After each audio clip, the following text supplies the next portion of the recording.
তো hi guys, welcome back to my channel Dreamsis blog. তো আমি আবার এসেছি একটা নতুন ব্লগ নিয়ে, তো তোমরা দেখতে থাকো। আজকে আমরা এগেইন অফিস পার্টিতে যাচ্ছি। তো তোমরা কোথায় যাব তোমরা জানতে পারবে আমার সঙ্গে থাকো। ছটাপট করে উবের বুক করে নিয়েছি। তো আমরা এখন এখান থেকে যাবো হচ্ছে আমাদের যেখানে পার্টি করা হচ্ছে। তো আমরা চলে এসেছি আমাদের জায়গায়, কিন্তু যেহেতু আমরা একটু লেট করে ফেলেছিলাম তো আমরা চিনতে পারছিলাম না। যাই হোক, আমরা শেষমেশ আমরা চিনতে পেরেছি। এবং এখানে এই জায়গাটা আমি এর আগে একবার রিলে দেখেছিলাম, মানে রিলসে আর কি।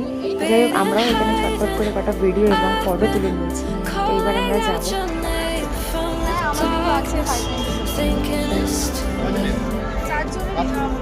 If you're faded